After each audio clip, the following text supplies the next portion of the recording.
Ты думаешь о человеке, которого не видел уже много лет, и вдруг через 5 секунд он тебе звонит. Или вот еще ты начал задумываться о переменах и неожиданно получаешь письмо с предложением о работе за границей. Случайность или все-таки нечто большее?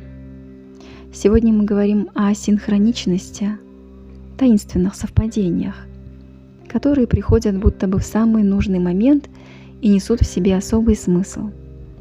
Это может быть знак, поддержка, ответ, а может приглашение остановиться и прислушаться к себе. Этот термин ввел швейцарский психиатр Карл Густав Юнг.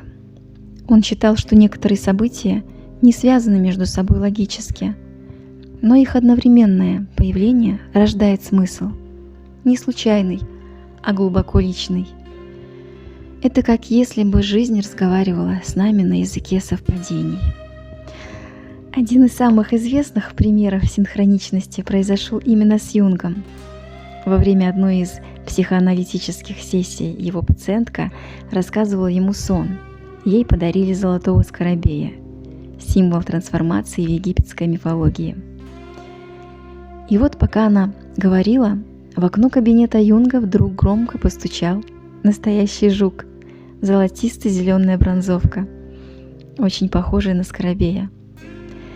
Юнг открыл окно, жук сел ему на руку. Он показал его пациентке. Та была очень удивлена. И именно с этого момента в ее терапии произошло что-то важное.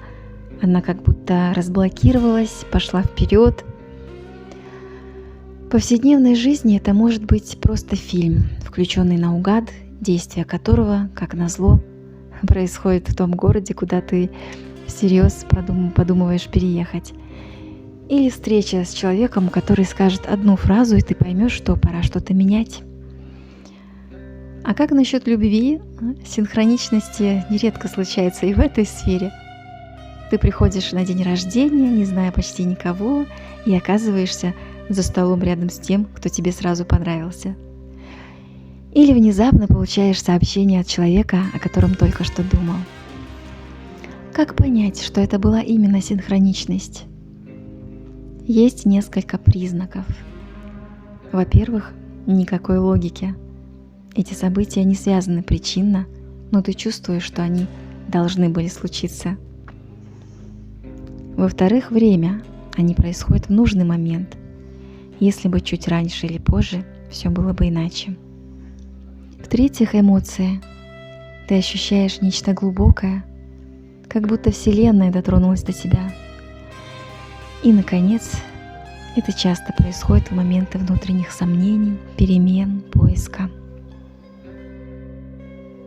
Как же трактовать такие совпадения? Изабель Фонтен, психотерапевт и автор книги «Измени свою жизнь с помощью синхроничностей», говорит, смысл может быть очевиден, а может спрятан. Иногда жизнь будто бы выносит знак на серебряном блюде. Например, ты боишься подать на развод и случайно встречаешь старую знакомую, которая оказалась адвокатом. Случайность или нужная помощь, пришедшая вовремя? А иногда все сложнее. Тогда полезно задать себе несколько вопросов. В чем я сейчас застрял? Чего я боюсь? О чем давно думаю, но не решаюсь? Прислушайся к символам. Бабочка, например, символ медленного, но глубокого преображения. А человек, который вдруг появился, может напомнить тебе, каким ты был раньше и каким хочешь снова стать. Важно доверять своей интуиции. Если у тебя внутри что-то откликнулось, это уже знак. Это и есть то, что Юнг называл нуминозностью, когда встречаешь нечто, что трогает тебя до глубины. И все же есть один нюанс. Изабель Фонтен предостерегает: не превращай поиск знаков в зависимость.